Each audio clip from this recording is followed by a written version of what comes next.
For the first time in nearly 25 years, the first ever Birkin bag created, especially for Jane Birkin, is returning to the spotlight because it's one of the pieces that will be featured at an upcoming auction in Paris by Sotheby's, which is truly a rare opportunity for you to add a piece of fashion history to your collection.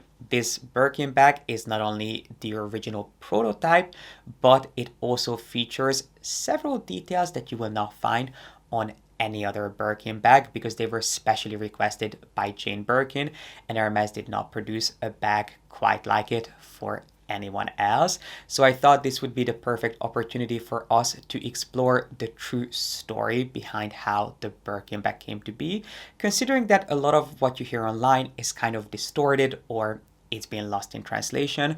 Not to mention that I've also had a chance to see this original Birkin bag up close and personal, so I can share with you some details that make this piece truly one of a kind. So if you'd like to hear the truth about how the Birkin bag was born, then make sure to give this video a thumbs up, subscribe down below if you haven't done so yet, and keep on watching. Love it or hate it, one fact cannot be denied, which is that no other handbag in the world carries as much cultural significance as the iconic Hermès Birkin bag. It conveys so much from wealth through status all the way to abundance and access, but its journey to becoming this iconic piece of luxury was really not born overnight. In fact, it was created out of a need for practicality. It was crafted specially for the actress and singer Jane Birkin, and to truly understand how this piece was born, we have to travel back in time to 1981, where we find ourselves on an Air France flight to London that Jane Birkin was taking. And it was on this flight that she was serendipitously upgraded to first class by a kind flight attendant.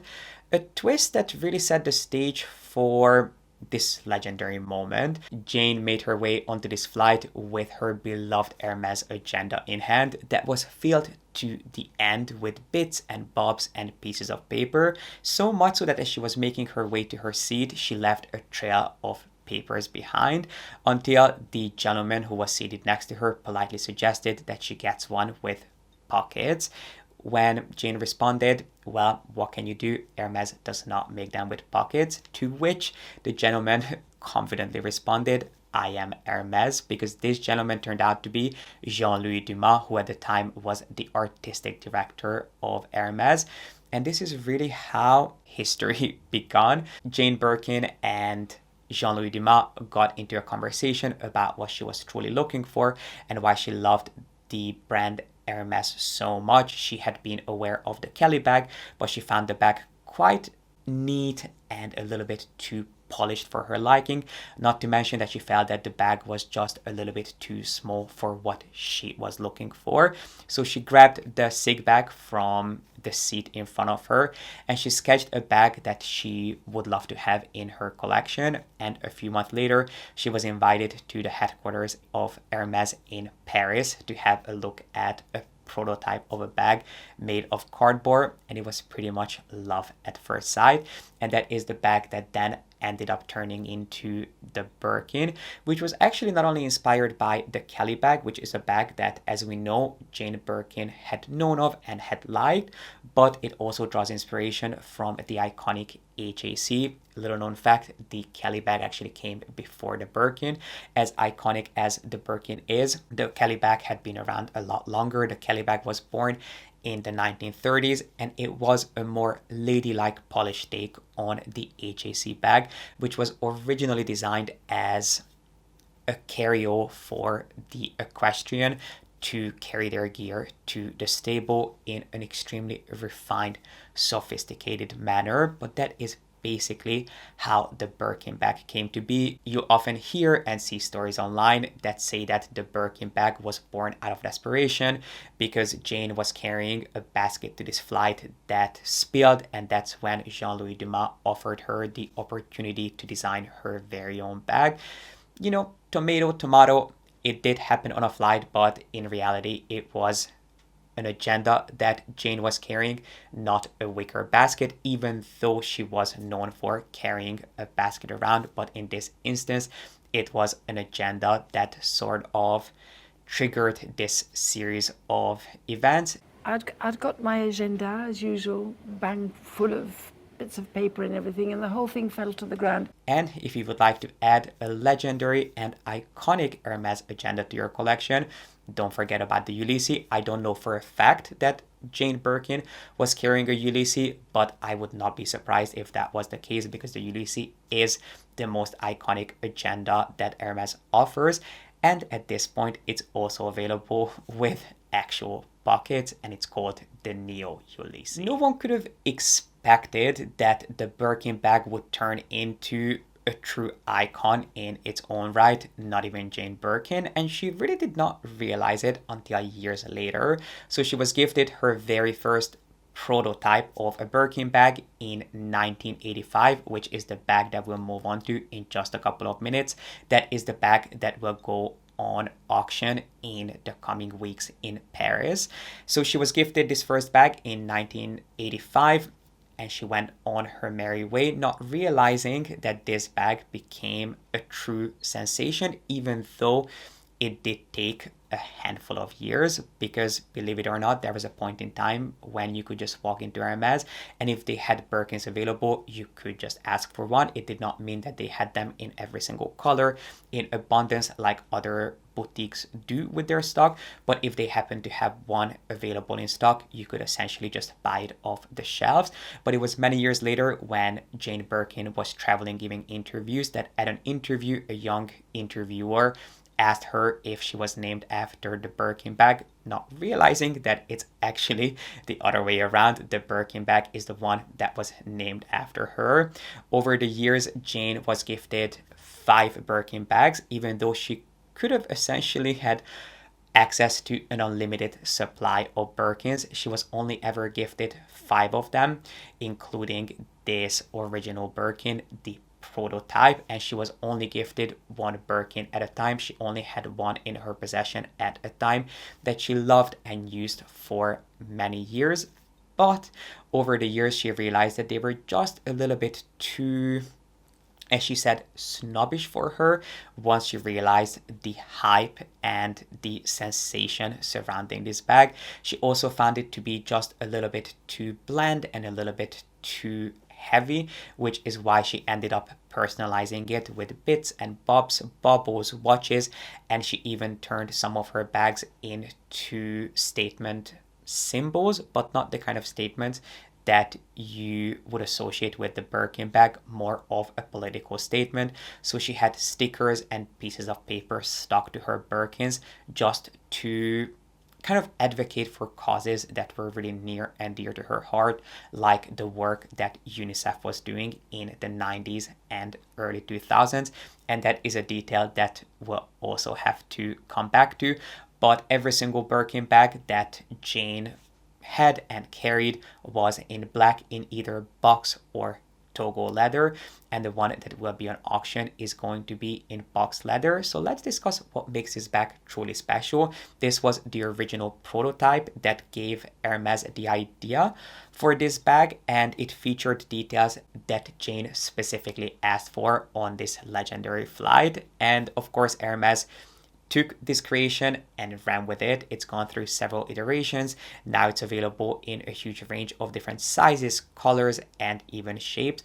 But the original Birkin, there is only one of, which is the one that will be going on auction. And it's a bag that has a really unique provenance. So this bag was originally gifted to Jane Birkin in 1985, and it was in her possession until 1994.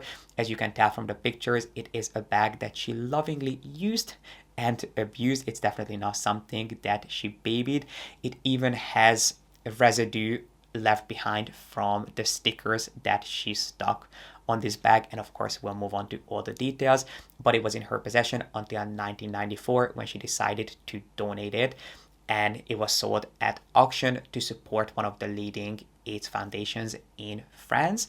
And then it changed hands again in 2000, and it was acquired by a private collector named Catherine B, and it remained in her collection until now. So if you would like to add this special piece of fashion history to your collection, let's discuss what makes this bag truly special. Even as an Hermes connoisseur, I don't think too much would stand out to you about this bag, at least not at first glance, other than the fact that it's not in the best condition and that it comes with a fixed shoulder strap, which is one of the most unique things about this bag. This is the first and only ever Birkin bag that was produced with a fixed shoulder strap. Of course, we've seen Birkins with kind of a removable strap, not ones where you can add a strap to the body of the bag, but we've seen Hermes playing around with different harnesses and different ways of turning a Birkin into a crossbody bag, which I don't see the point of. It just does not make sense, and it does not go with the overall aesthetic of the bag. I don't think it goes with the aesthetic of this bag either, but it's clearly something that Jane Birkin asked for just to make her life a lot more easy and to turn this bag into a more practical creation.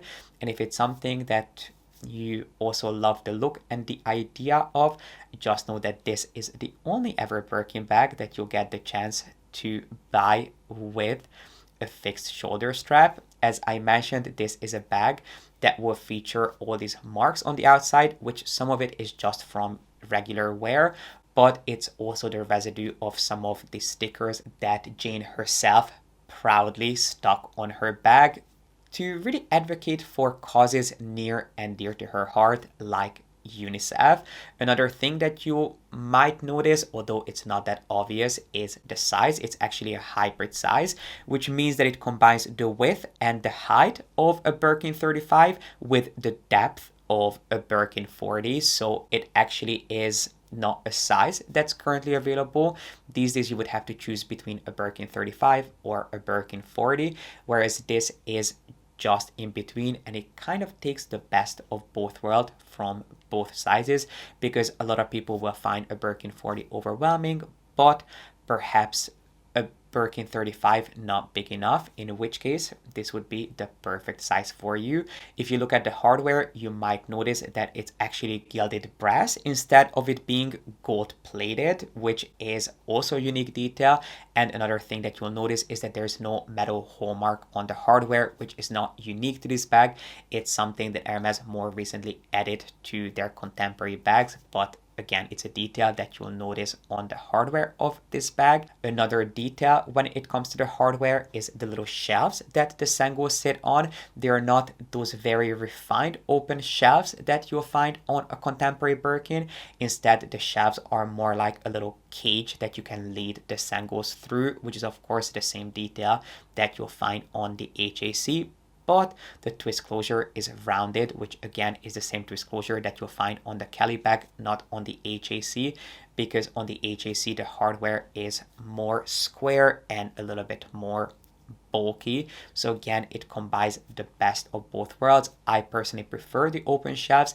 To me, they seem a little bit more refined, but this cagey look definitely makes this bag feel a little bit more powerful and a little bit more of a statement piece. And then last but not least, of course, this bag is personalized with Jane Birkin's initials. The JB initial is proudly stamped on the flap, which is actually a detail that you can have done on your very own bag.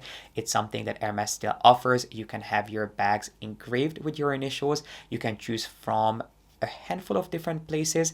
Most people, or what I would suggest to most people, is that you get your Birkins engraved on the clochette, but you can even have your initials go on the flap. If you're deeply passionate about building your Hermes collection and money is no object, this is your chance to shine. The auction begins on June 26th, and of course it's going to be an auction, so we don't know exactly how much this bag will go for, but we do have an estimate. Not to mention that we know that the last time one of the 5 Birkin bags that Jane Birkin owned was sold, it was sold in 2021, I believe, and it sold for 10 times the original estimate. It ended up getting sold for £119,000 at Bonham in London. So just be prepared.